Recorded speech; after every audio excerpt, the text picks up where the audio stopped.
The second part of application tracking involves retrieving the information that we've saved to student records and making sense of it. We've added a button to the main screen called Application Stats.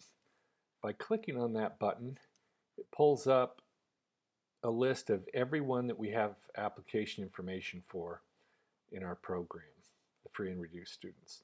We have several options or ways we can look at this. Different states require different ways to look at it. Let me try to make some sense out of this for you. The bolded entries here in the month column is the month that an application status changed. So in each case, the first instance of an application is bold.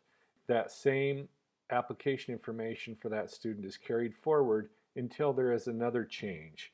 So in this case, we go from free income to reduced income, and then the new one is carried forward to our current date right here. Our application information can appear on the report in two ways.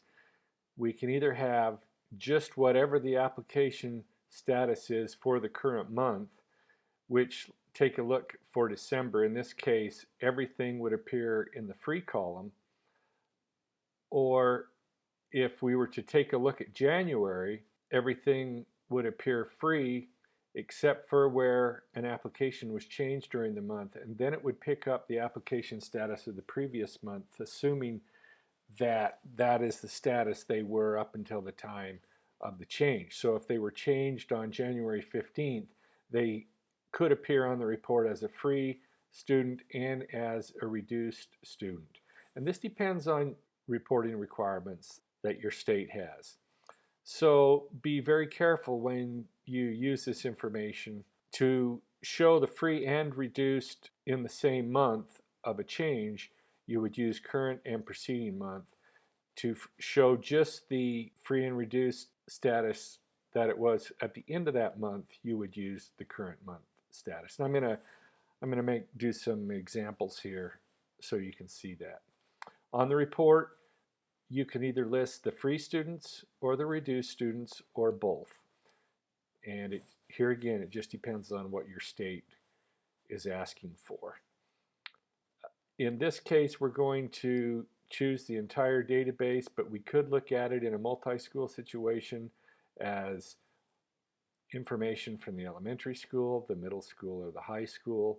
And we can look at information from this year or past years if you happen to have that still on your data file. So once we decide how we're going to look at it, I'm going to look at the preceding and current month first. And we're going to look at January because I think that will show some interesting stuff here for you. And we're going to show free and reduced on the same report. So we come down here, we select January. You can see Callie Berthrong shows as a free student and as a reduced student because her status changed on January 8th. So we'll count her as both. If we were just showing the current month, we're only going to see that person on here as a reduced student because that's what they were at the end of the month, was the reduced status.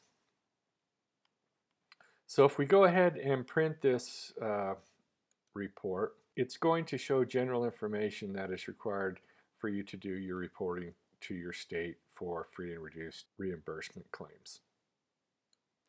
Okay, you can see that we're broken down into two sections. The general information, how many free students and how many reduced students were claimed for the month of January.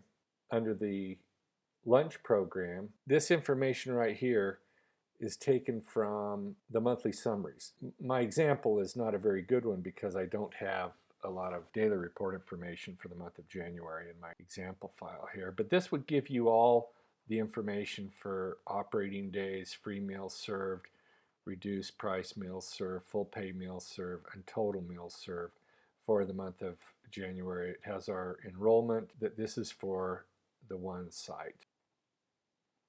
And then down the second page of the report is the printout of what was on the window prior to pressing the print button.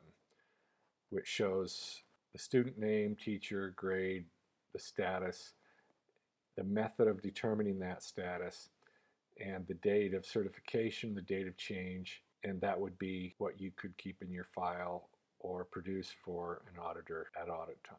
Please keep in mind that this is the first version of application tracking within school lunch. We anticipate that there be changes as we get feedback from users. We hope to make it meaningful and useful to you, making your life easier. That's pretty much our goal. In the future, we anticipate having ways of importing information provided to you by your state agencies to make these entries and status updates automatic.